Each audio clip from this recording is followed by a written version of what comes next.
Assalamu alaikum students. Welcome again to our third week of lectures after the midterm period. I hope that all of you would be doing well. So let's start today's lecture for hydraulics and irrigation engineering. We have covered different things till now. Last lecture was related with similitude and dimension analysis. We did some examples of that. Today, inshallah, we are entering the phase where we have to look at different structures related to hydraulics, especially the dams. When we are talking about the dams, then the reservoirs would also come into play, different kinds of reservoirs, and these sort of things. So basically, we are entering this portion of our contents. They are related with reservoir engineering, elementary concepts about canal headworks, and then sedimentation and siltations, and these kind of things. So we wouldn't be able to cover everything in one lecture, obviously.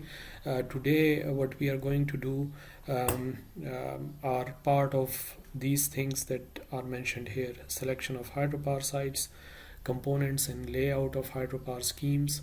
Then we will be looking at types of storage dams, and then the forces on dams, and very basic design of gravity dams.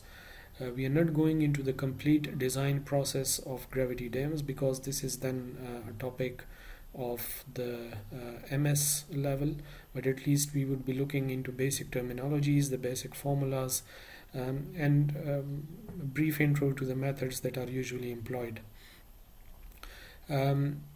Afterwards, or let's say the next week, then we will be looking at operation and regulation of storage reservoirs and the sedimentation processes, both in channels and reservoirs. So let's start with the selection of hydropower sites. You would have observed, especially here in Pakistan, that a lot of dams have been in the news. A lot of dams, there is a lot of news about certain dams which are in the planning process, and there are certain dams which have been which are completed in terms of their design and feasibility studies, but they are still not on the ground. And that's because dams and reservoirs are a very complicated topic, not only in terms of their construction, and not only in terms of their technicalities, but also because of their impact on the society and people. So at least when we are looking at the site assessment and selection of type of dam, you will see, if you look at this figure, it takes a lot of time to plan for the dams. Strategic planning, project initiation is the very initial part, followed by the field reconnaissance, mapping, surveys, and data collection. And these may take these are illustrative time spans, so they may take 3 to 20 years. I mean, 20 is the extreme number of time, but still, I mean, it would take like 4 or 5 years to do all these things. Then we move on to the feasibility studies and reports, the technical resources and the options available to us in terms of construction. And they have also a certain time span, taking up to maximum of 3 years. And then we move on to the site evaluation and the confirmation of dam type, designing, and the construction itself.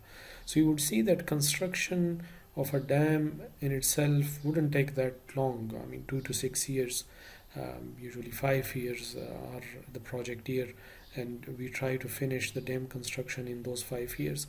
But if you count the years which have been spent before the construction period, they are far greater than the period which is being used for construction. So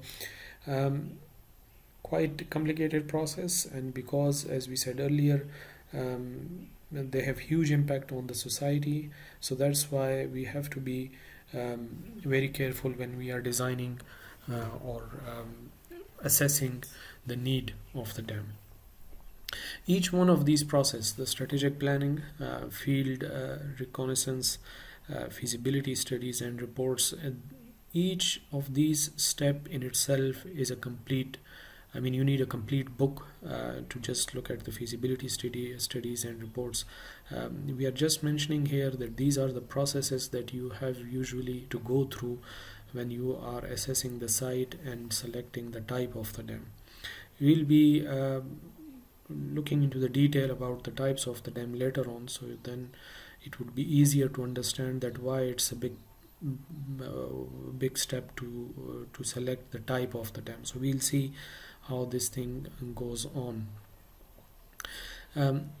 You see, why it is important to look at the type of the dam is because the costs that are usually associated with the construction of dam are too huge.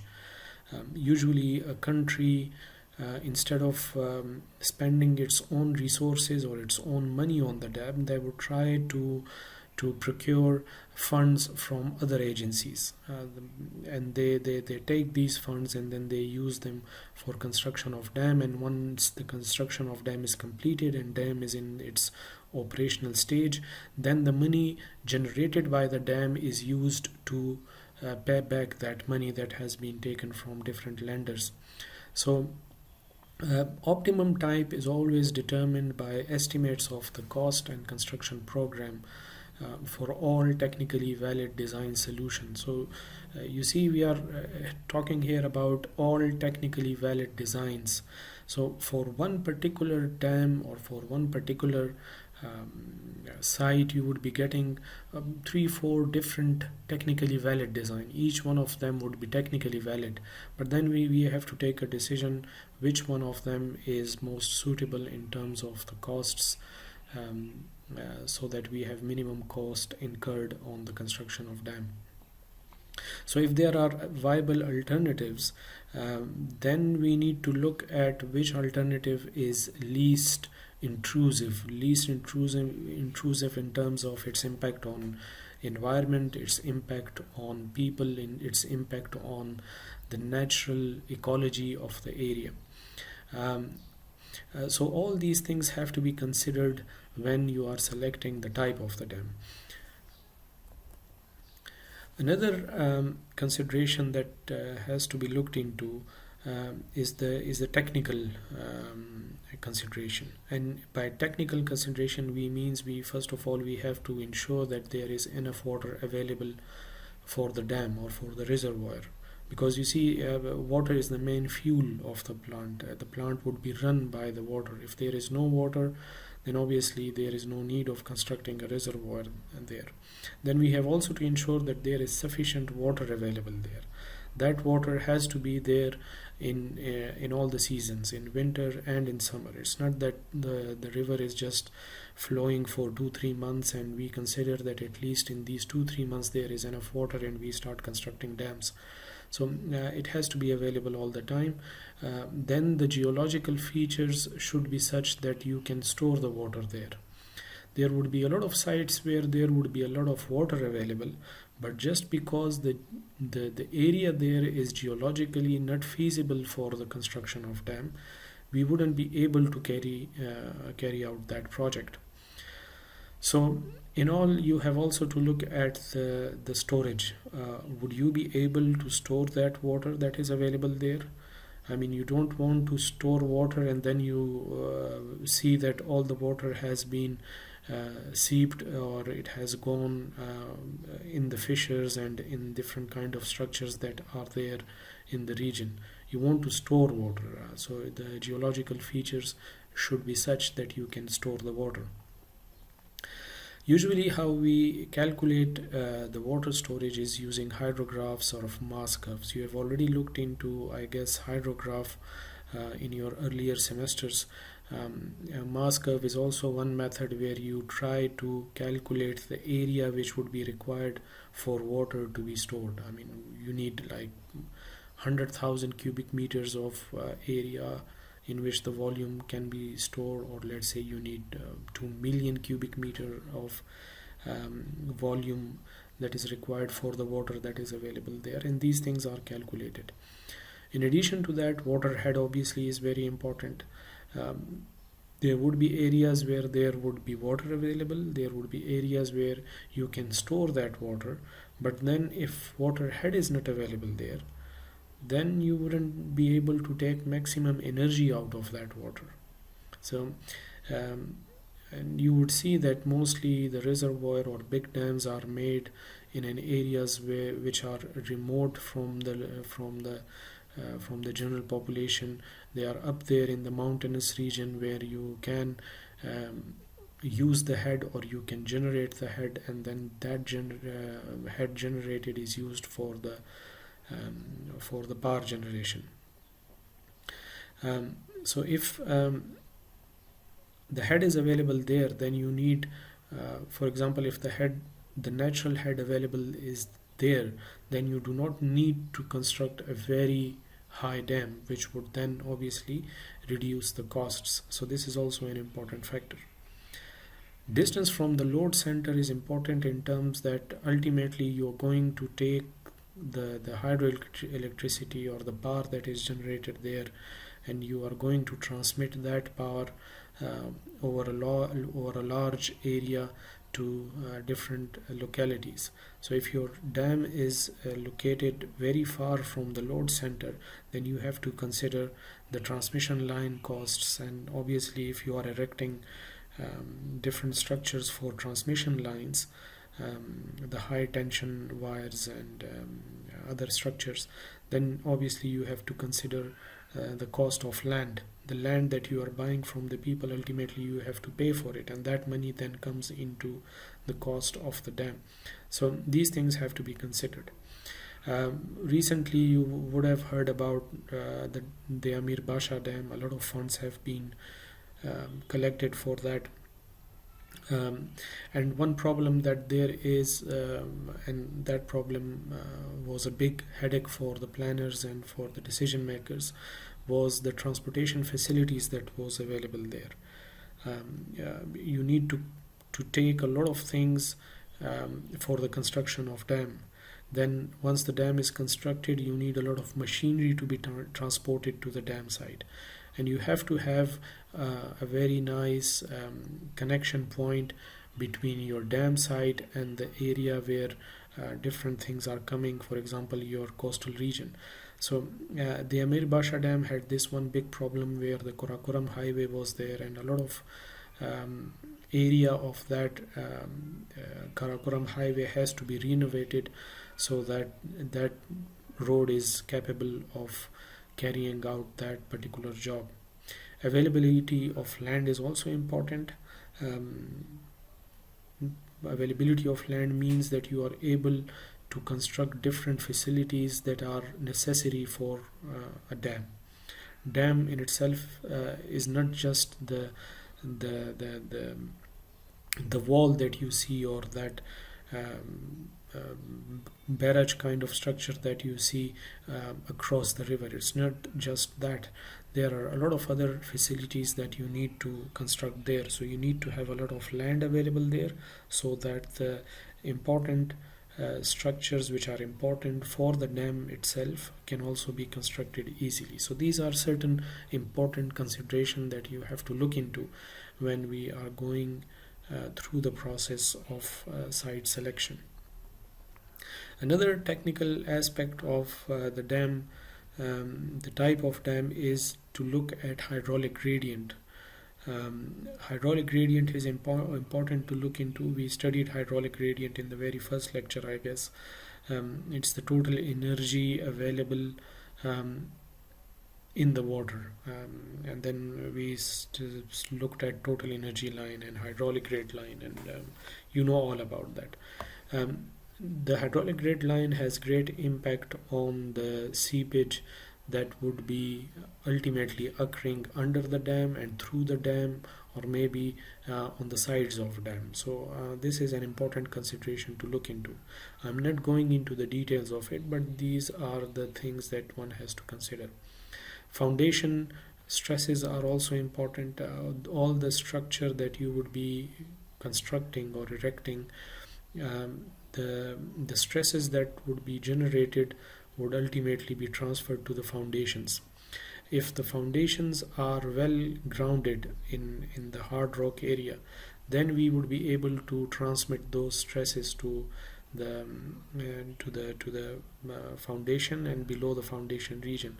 But if foundation stresses are out of the range, or if, let's say, the hardcore areas that are available beneath the ground surface there are not very suitable for the dam construction, then we would obviously be facing problems. And tied to that is foundation deformability. If our stresses are too much, we will see stresses in the upcoming slides.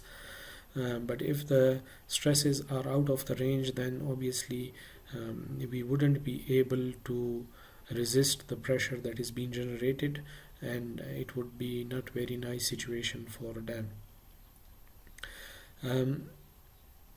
Foundation excavation, in terms of looking at the cost associated with them. If your hard bedrock is far beneath the ground surface, then obviously you have to excavate quite a lot of volume to reach to those stable structures.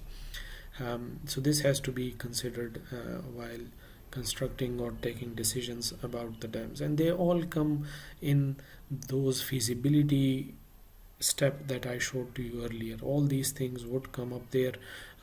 Usually a very well developed scheme of thing is available where you have to go through step by step and see if all the things are checked properly. Then you go ahead with the selection of the dam types and other things. So these things are well documented. I'll also try to upload certain documents on our LMS, so then you can read through them in detail. You see, this is just one illustration of the excavation that we do for the foundation. If we have wide valleys with very deep overburden is that portion of the land or that portion of earth which you have to remove to reach to the stable ground, to the sound rock, where you can then start erecting your foundations. Because this overburden is not able to resist any kind of stresses, you have to reach there. If we have a very wide valleys with deep overburden, usually you have glacial soils there or tills kind of things there. Then there would be valleys with little overburden, and these are usually the narrower kind of valleys, and each one of them would be requiring different kind of a structure. If you have, for example, this very wide valley with deep overburden, then usually we would look at the type of dam which is usually classified as embankment dams or earth-fill dams. We will be looking at them later on. And if you have a narrower valley, usually we then go for the gravity dams or to the concrete dams. There would be certain times where within a particular site you would be constructing at the same time the earth-fill dam and also the concrete dam. So one portion of that dam would be of concrete and another portion would be embankment dam. Embankment or earth-fill dams are those dams which are constructing by filling the area with the nearly available earth-fill material. You don't need concrete there, but you need the nearly available earth-fill, and you fill the area and you compact the area, and then this is your dam. Our Tarbela dam is our earth-fill dam, and there are also portions there which are then made of concrete. Next part is related with the components and layout of hydropower schemes, and then most of these things would be known to you, but we have to go through them. There are different components of dams. First of all, the dam itself. Dam itself is that structure which stores the water or which stops the water to raise its height. So this thing here would be called dam. This is obviously the most important part because this is the part which stops water from going through and for raising the water level to a certain level that is required. This is made on the river which has sufficient water, as we said earlier, and that sufficient water has to be available throughout the year. Because of the dam, then we would be getting the reservoir. So this portion here is called the reservoir. This is in itself is not a structure, but this is a thing which actually give you the power to create electricity. So the potential energy is generated by this reservoir. Then obviously there are other parts of them, so for example generators, transformer, powerhouse, and these things, so we'll be looking at in the next slide. Then we have intake or control gates and structure.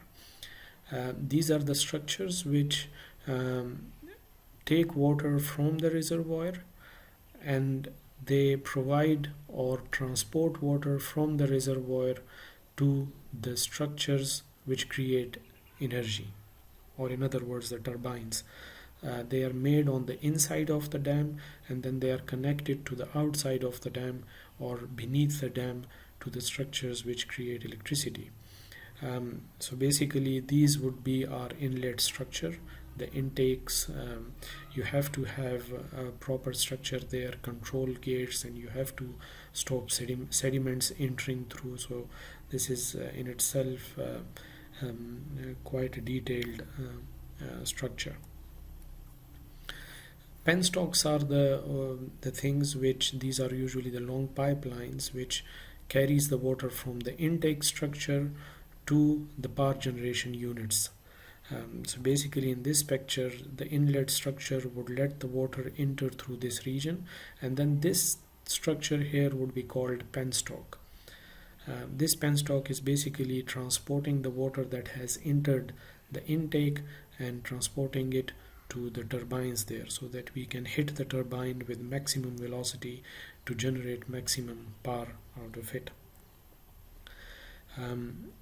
The picture here is showing one kind of a penstock structure. So there is a reservoir here, water is stored here, and then water through different inlet structures enters into these penstocks, and these are the pipes which then enters into this building, and this building house different turbines, and the turbines are then run by the water that is coming into these pipelines or penstocks.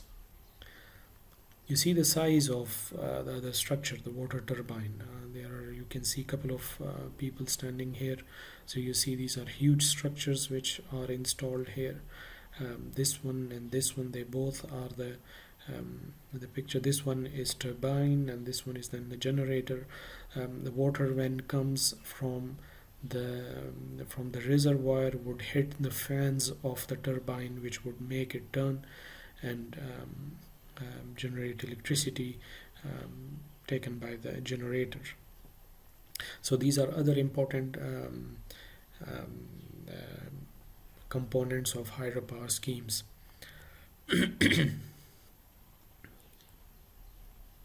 Now the layout of hydropower scheme is also important to look into. Depending upon what kind of structure do you have, or what kind of site do you have, ultimately as engineer you would decide what kind of layout is important for your hydropower scheme. Either it would be one block or two blocks, a hydropower scheme which is incorporated in the buttresses of the dam itself. There would be submersible power plants, and then the bay power plants. We'll be looking at each one of them in a little bit of detail. One block plants are those plants where the complete set of machinery is in one powerhouse.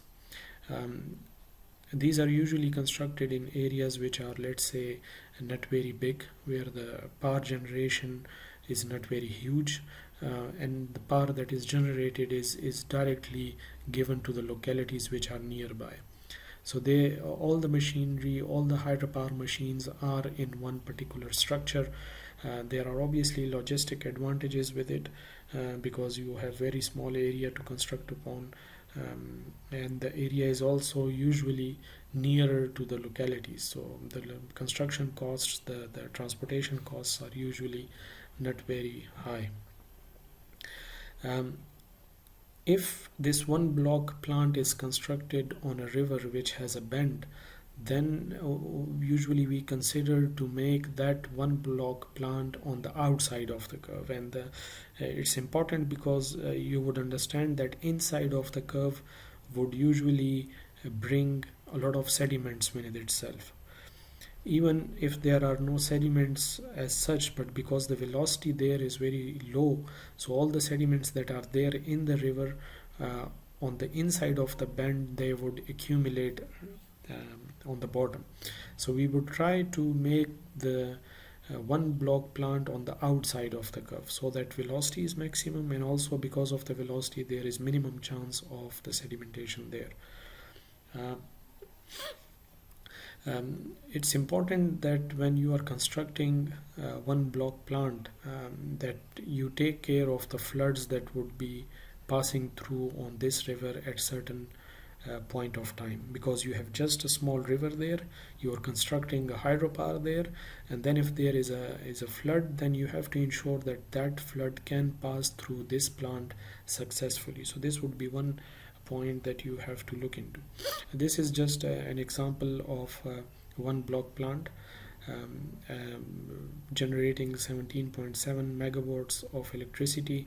You see we have a smaller kind of river here where there is a weir and a powerhouse constructed on the same structure, and you see that it's not a very mountainous region. The head available here is maximum 3 or 4 meters. And locality, I mean, you see here also the constructions here, so the houses are nearby and you can directly transmit the power to the nearby areas.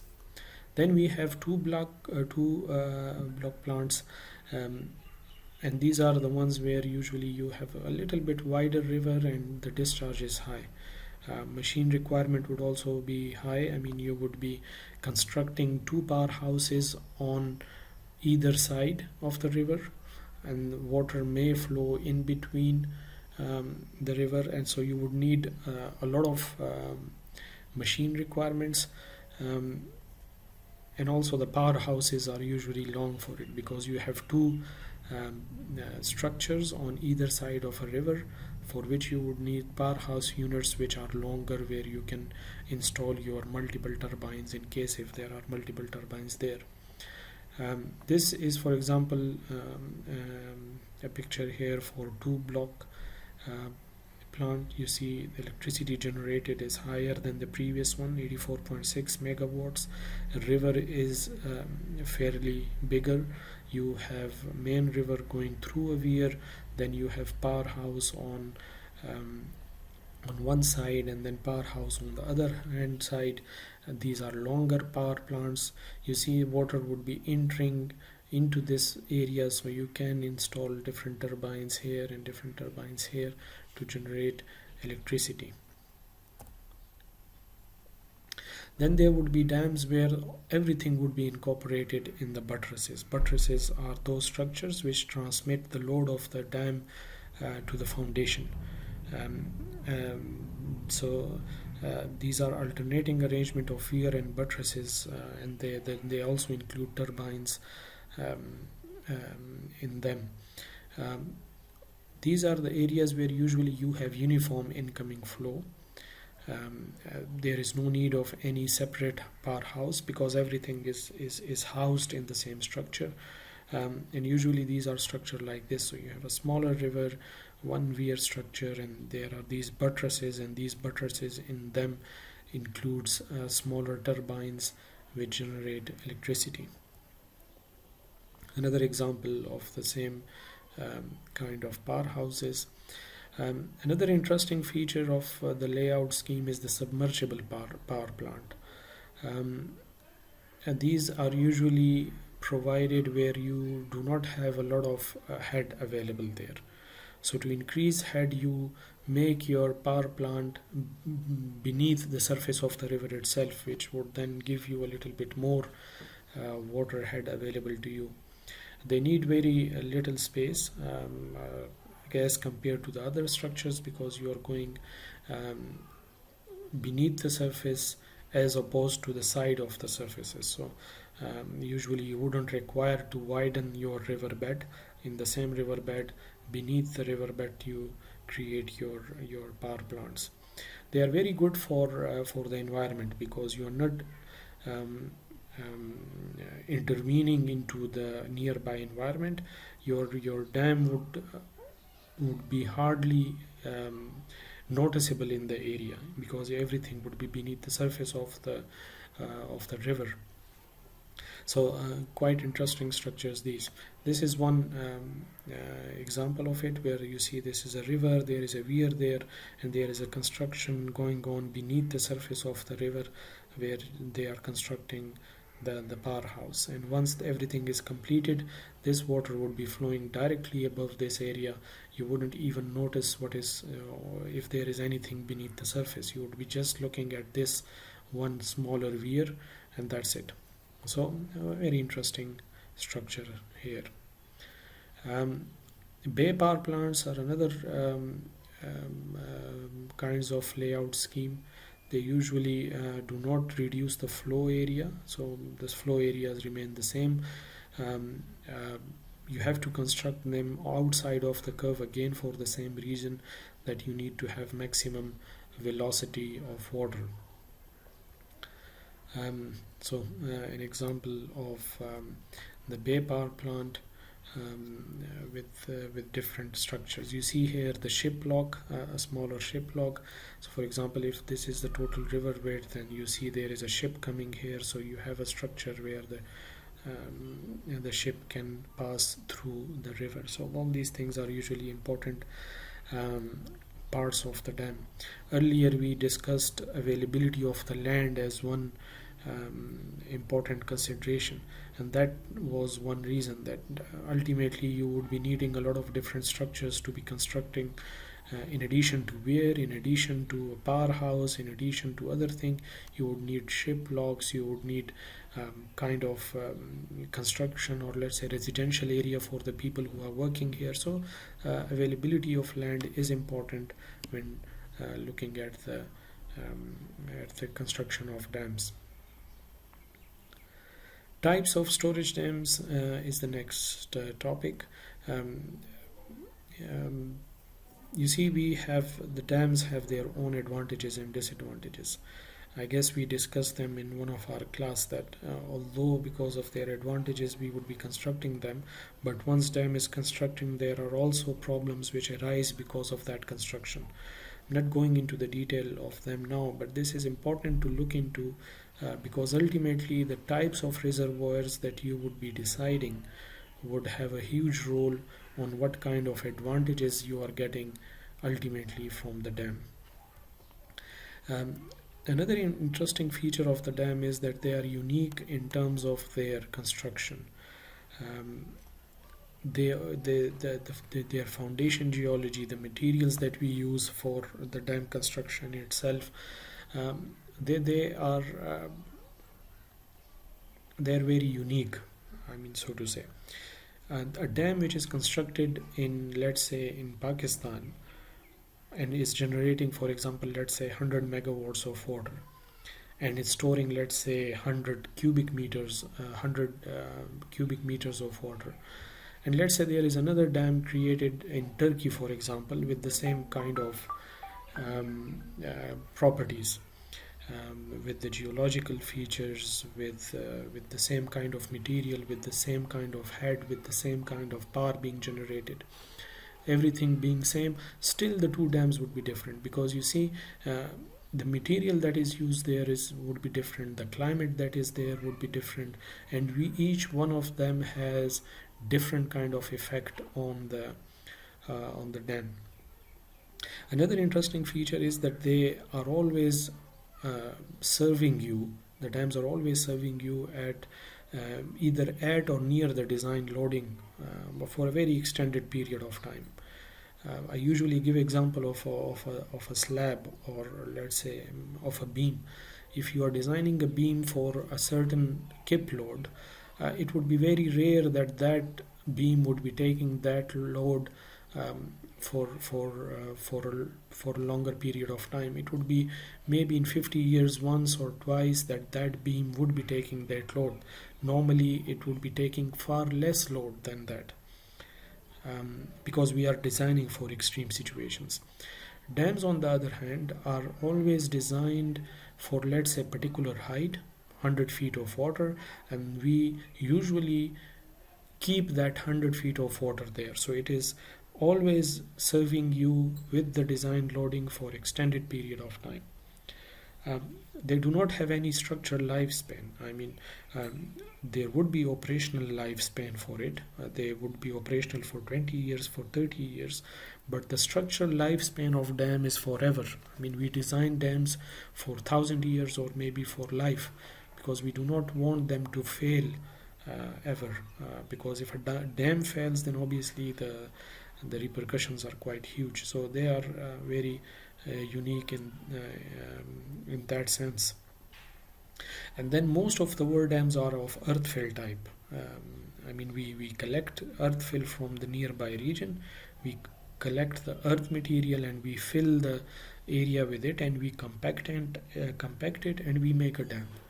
And you see, it's not a concrete where everywhere it would be having the same kind of density. One area would be having particular shear strength, another area would be having different shear strength, and yet you would see that most of the earthfill dam are very safe and very stable dams. So quite interesting how we construct them and how they are operated. And then again, kinds of engineers that are required there. Almost all kinds of engineers are needed there. I mean, fluid mechanics, hydrology, hydraulics, or structure engineer or geotechnical engineers. These are all parts of civil engineering.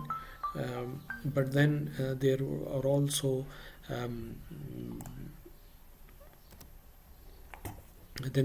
electrical engineers and mechanical engineers who would be working there. Dam also act as storage reservoirs. We will be looking at different kind of storage reservoirs that are available to us as a choice. The dams and reservoir coexist, so if there is a dam there would be reservoir, and then there are different types of them. Different types of reservoirs are storage reservoirs, the flood control reservoirs, and then distribution balancing reservoir, and then there are multi-purpose reservoirs as well. Most of the reservoirs that we have are multi-purpose reservoir. They serve different purposes. They are there to control floods, they are there to store water, they are there to store water for electricity. Then these are also storage reservoir for irrigation purposes. So these are multiple reservoir dams.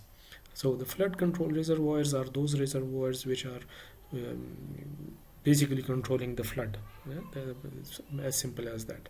They are also called detention and retarding reservoirs, and they come in force, or they start their operation when the river exceeds, or let's say the capacity of the river exceeds the water that is coming into the river. Up to certain level, river would be taking certain water, but then if the water is increasing, then we have these flood control reservoirs where we divert water to them, and the rest of the water is then stored there. They're also, as I said earlier, they are also called the flood control reservoirs. They can be regulated by the gates, and once the water raises to a certain level, we start operating our gates, and the water is stored there. And ultimately, it would change the hydrograph like this. So if this is your original hydrograph, then, for example, let's say the water has increased to this level, and you have closed your gates, and now the only water that is going there is the water which is, let's say, passing through the gates. You are not increasing, or you are not, let's say, letting more water. You are storing a lot of water, and you are letting a particular amount of water going through it. So your hydrograph becomes straight line, and this is the water that is being stored here. So this is your original hydrograph. If there, for example, if there were no gates, then your hydrograph would look like this. But because you have gates there, you have changed this shape to this shape. You see, your hydrograph has changed to this one. So you are storing this water here, and then this stored water is released in this area. These are good structures, but they have disadvantage that they are expensive, and there is also possibility of human error there. For example, if you are not controlling your gates properly, you might create problems of artificial flooding downstream the river. Then you have the same kind of detention reservoirs controlled by the weirs instead of the gates. And this is a structure where, let's say, water is coming through, the water is raising to the level of the weir, and then it starts going over the weir. So weir is storing water up to certain extent, but then the water, when start increasing even above the weir level, then that water would pass through. So if, for example, if this is your original hydrograph, this one, then your changed hydrograph would be something like this. So your peak would be reduced, and also the peak would be coming later on. And this is so because, you see, initially this is your water which was something like this before, or let's say if there is no structure there. But because there is structure there, whenever, as soon as the water start increasing, you start storing water at the same time. So water is stored here, and you are letting less water going through the dam. And you see, I am just following the line or the hydrograph which would be active, or let's say which would be operational if the weir is there. And as I move my cursor, you would see that the area or storage of water has increased. And now when I'm reaching here, now is the time when the flood peak has passed, and now the water is going over the weir. So this is that water that is going on, and we ultimately are letting the water through it. They are less expensive. Advantages are that they are less expensive. Gates are quite expensive. Weirs are not that much. They have automatic outflow. You do not need to do anything. You just let the water increase, and then it would pass over the weir. And then obviously, if there is no human intervention there would be less possibility of errors there.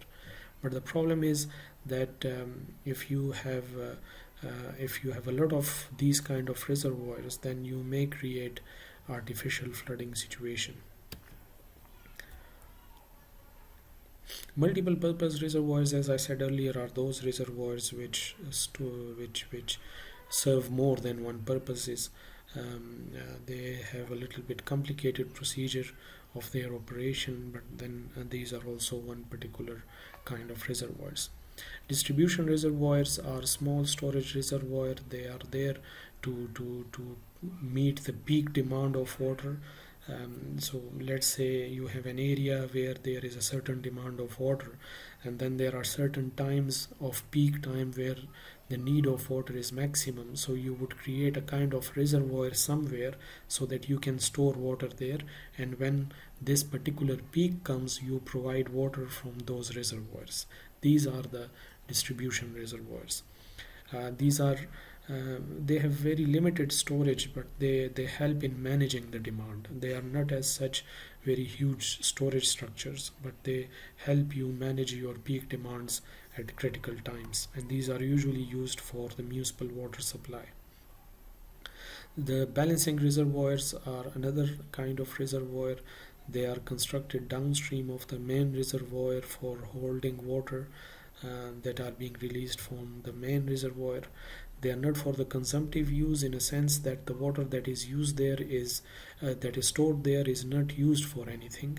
They are just there to balance the water level, and once everything is fine, then we let the water go through those kind of through the reservoir, through the rivers. These are usually maintained or erected so that we can ensure that there is certain amount of water going downstream, so that the ecology is maintained in the downstream areas. Okay, another important part of this lecture is the forces on the dam. So we will be looking into forces of the forces which are acting on the dam. Um, um, there are typically two kinds of loads on the dam, um, and we will be looking at each one of them in detail. One kind of loads are those loads which can be accurately calculated or predetermined. So for example, the water load or the structure load itself, you can calculate it precisely because you know all the conditions and you know all the important variables that are involved. Then there are other types of loads which cannot be calculated very precisely, but then you have to keep them in consideration. For example, the wind load or the seismic loads or the seepage pressures, and these kind of loads are the loads um, which are not calculated up to the exact decimal places, but you have to consider them. So ultimately we divide loads into these three categories: primary loads, secondary, and exceptional. Primary are the universally applicable, they are very important to be considered: the water load, seepage, and self load. Secondary loads are those loads which are specific to dam types. Some of them would be having them, some of the dams wouldn't be having those kind of dams. So for example, the sediment and thermal effects, these are the loads that you have to consider in particular kinds of dams. And then there are exceptional loads, the loads that must be considered, but they have very low probability of occurrence. So for example, the earthquake loads or the seismic activity loads. So ultimately, if you have a particular structure of a dam, you would be having the water load, which is shown here. We'll see how to calculate it: the sediment load, the seismic load, the seepage loads, the self load, everything is usually there. And then we combine everything, all these loads are combined, and we try to keep the resultant of these forces in such a way that their line of action is somewhere inside the 1/3 of the base of the reservoir of the dam. But we'll see it in the upcoming slides. So a typical cross section of the dam, this figure you have to remember, keep this in mind when we are going through the upcoming slides. So you see you have a dam structure, a nice uniform kind of triangular gravity dam structures, and this dam has a kind of inclined surface here. You see, it's not a straight wall going down there, but it has, to a certain point it's going straight, and then there is this small inclined part. This has to be considered because there would be water which is resting on this surface, and we have to consider that load as well. The water load, for example, if this is your total height of water, then the water that is occurring here, or the water pressure that is being generated, has to be considered from this point. So water load would be occurring in the vertical direction, and also the vertical water load would be acting in on the horizontal direction. If, for example, you have downstream water here, and you have also on the downstream side, if you have a banter like this curved surface, then you would be having the vertical downstream water load and the horizontal downstream water load in this direction on the dam body. So these are the loads related with the water. If you have sediments in your reservoir, for example, let's say this is the height till where the sediments are residing. So from this height till the bottom of the dam, you have to calculate the sediment load. This would be another load that would be acting on the dam body. This dam structure itself has a load. You see, this is made of, for example, concrete. Concrete has its own self weight. So this load would be acting directly downwards. For example, this PM would be the load of the dam. our main aim is that all these loads, water, sediments, water in vertical, horizontal, upstream and downstream directions, and then the self load, we'll try that the resultant of all these loads, including the ice load and wave load or any seismic load, that the resultant of that load is somewhere here, that is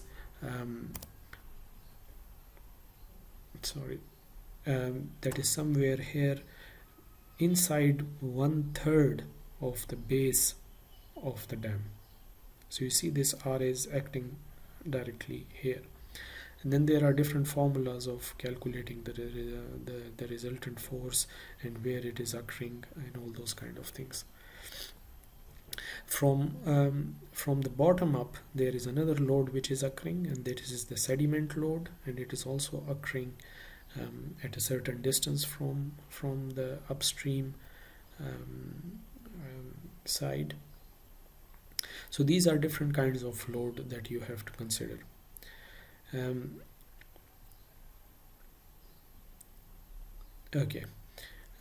This part is called heel of the dam, and this part is called the toe of the dam. This has to be kept in mind. Another thing that has to be kept in mind is that all these load would make the dam turn in this direction or in this direction, depending upon what kind of load is more active. So ultimately what we are going to do is that we are calculating the moment arms of all the loads, and we will ensure that the resultant is 0 and it is acting somewhere here. So first of all, let us look at the water load. As we said, water on the upstream side has to be taken into consideration. We are calculating the external hydrostatic pressure on this point, which would be equal to the unit weight of water multiplied by the height of the dam, or height of the water, sorry. So this Z1 is the height of water or depth. We multiply it with the unit weight of water, and we'll get the external hydrostatic pressure. This pressure is obviously occurring right at this bottom if we are taking the total water depth, but then we have to take the resultant horizontal force, and because the shape of this pressure, hydrostatic pressure, is triangular, because on top you have 0 pressure and on the bottom you have this pressure, unit weight of water into Z1. So we have this curved line and a triangular section, and triangular, when we are calculating the moment of a triangular area, you would have studied this in your structures, we multiply it by 1/2. Yeah, it is then gamma 1 into Z, and then this is occurring on Z1/2 of the total height. So this is our resultant total resultant horizontal force. You see, triangular, we have just used the triangular area and we have multiplied it with the total height, or let's say the total base of that triangular, and this total horizontal force would be occurring at the Z1/3 or this 1/3 of this total height here. Fine. Again, water load 0 at the top, on bottom it is gamma W into Z. You have a triangular region, the base of which has Z1 length. So this is Z1, and then this is your height of that triangle, or let's say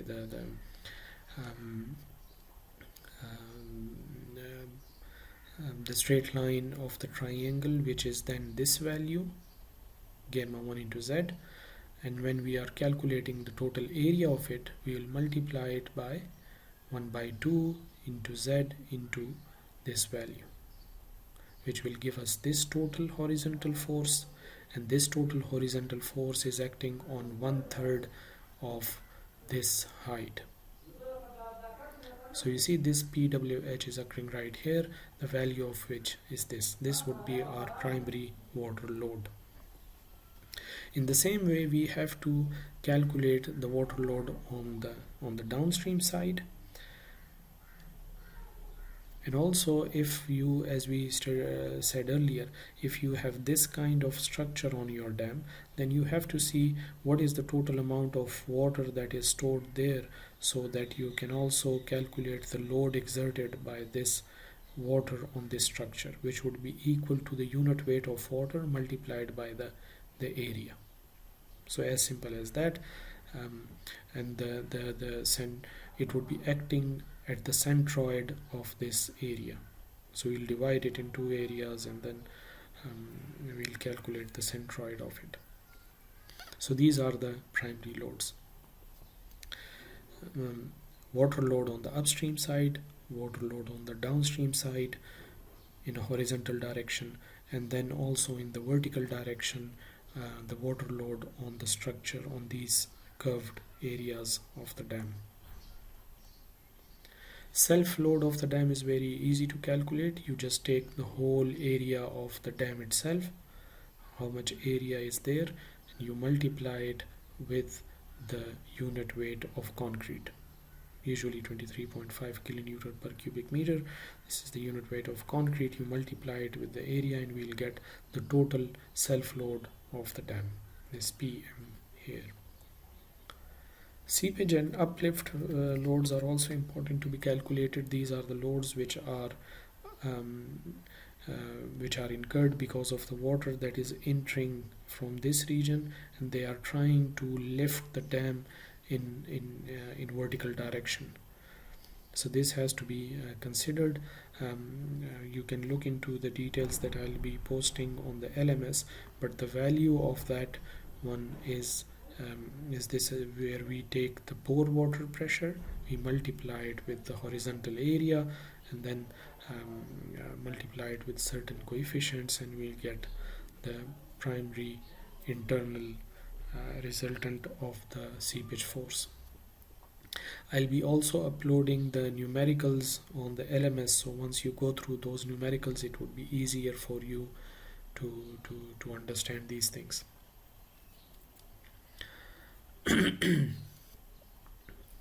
So I think we discussed everything here. I just am going through the text if I have missed anything.